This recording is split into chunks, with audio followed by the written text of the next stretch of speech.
ఎన్ని కేసులు పెట్టినా ఎత్తిన పసుపు జెండా దించకుండా మడిమ తిప్పకుండా తెలుగుదేశం పార్టీకి కాపలా కాస్తున్న మా పసుపు సైన్యానికి పాదాభివందనం. ఉత్తరాంధ్ర గర్జించింది. ఉద్యమాలు పోరాటాల గడ్డ ఉత్తరాంధ్ర గడ్డ. మీకు ఏమైనా సహాయం చేస్తే జీవితాంతం గుర్తు పెట్టుకుంటారు.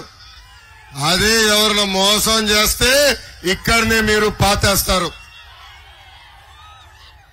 విజయనగరం జిల్లా పేరులోనే విజయం ఉంది.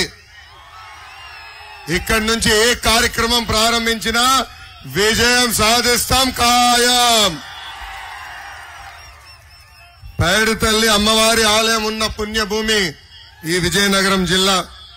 మన్యం వీరుడు శ్రీ అల్లూరి సీతారామరాజు గారు నడయాడిన నేల విజయనగరం జిల్లా. ముఖ్యమంత్రి జగన్ ఒక 420. ఇది నేను చెప్తాం కాదు, ఆయన అఫిడవిట్ లో స్వయంగా ఆయన రాసిన కేసులు 28 420 కేసులు. ఆయన పక్కన ఒక సలహాదారుడు 840 840. ఆ సలహాదారుడు పేరు ఏంటో తెలుసా? సజ్జల రామకృష్ణారెడ్డి.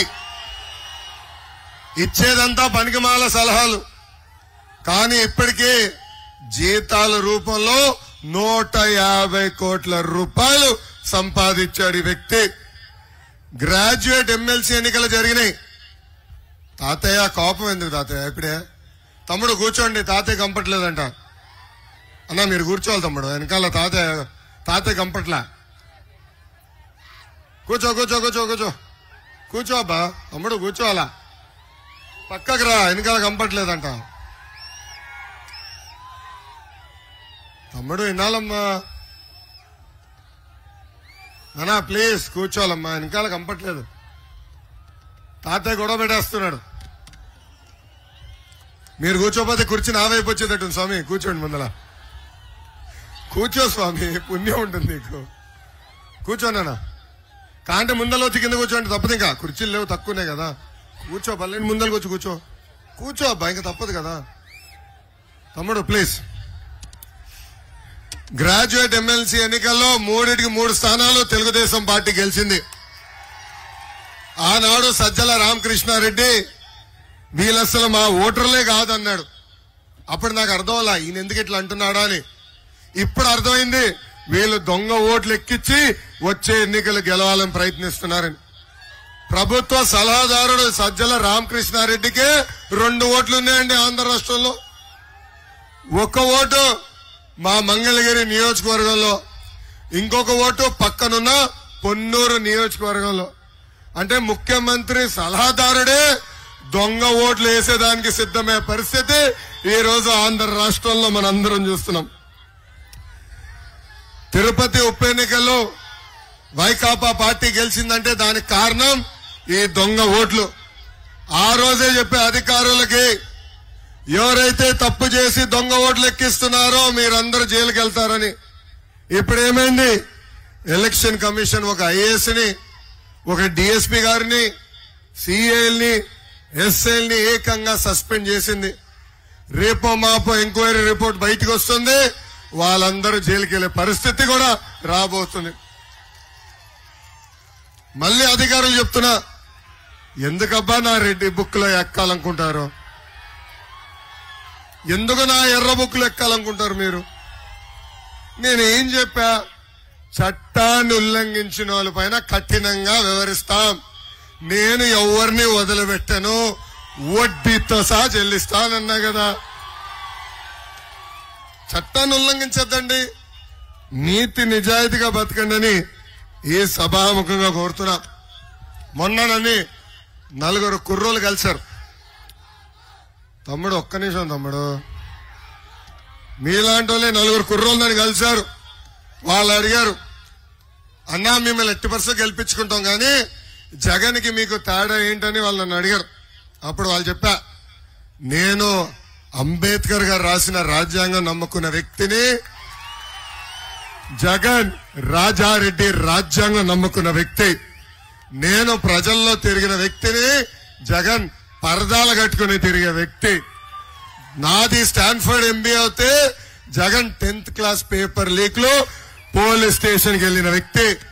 నాకు క్లాస్మేట్స్ ఉంటే జగన్ కి జైల్ మేట్స్ ఉంటారని ఆ కుర్రోళ్ళకి చెప్పిన.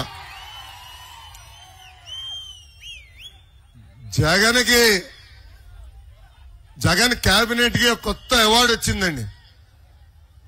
అందరు ఆశ్చర్యపోతున్నారు ఏంటి ఆ అవార్డు అని. భారతదేశంలోనే అతి చెత్త కేబినెట్ అని ఒక అవార్డు వచ్చిందండి వాళ్ళకి. ముఖ్యమంత్రి ఎటుగో ఇలాంటి పని చేయలేడు.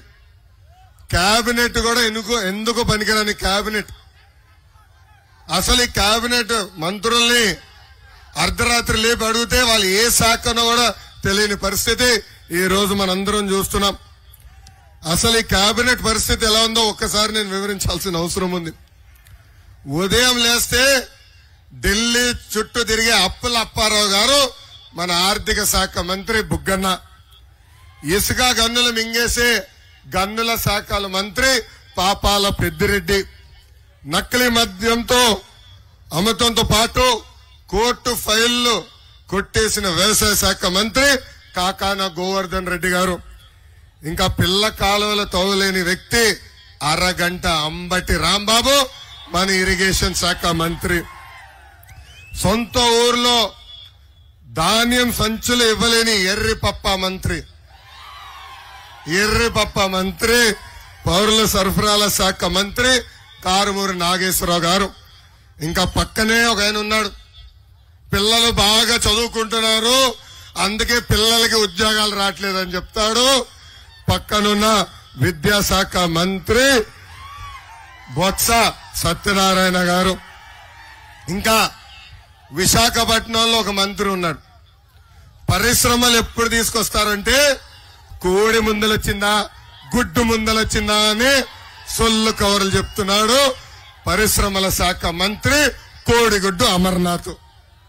ఎంత అద్భుతమైన కేబినెట్ స్వామి, ఎంత అద్భుతమైన కేబినెట్. ఈరోజు జగన్ ఒక కొత్త పథకం తీసుకొచ్చాడండి. ఆ పథకం పేరు స్విమ్మింగ్ పూల్ పథకం.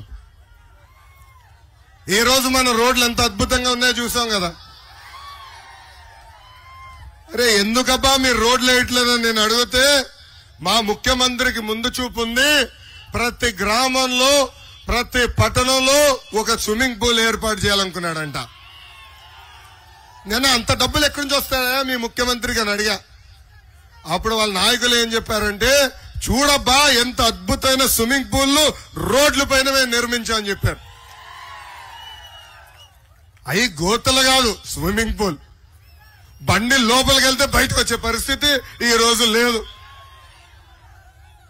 అక్కడ వరి వేయచ్చు, ఏకంగా వర్షం పడితే అక్కడికి వెళ్లి మనం ఈత కొట్టే పరిస్థితి ఈ రోజు మనందరం ఆంధ్ర రాష్ట్రంలో చూస్తున్నాం. పదే పదే ఈ రోజు ఊర్లో మా నమ్మకం నువ్వే అని బోర్డులు వస్తున్నాయి చూసారా. మా నమ్మకం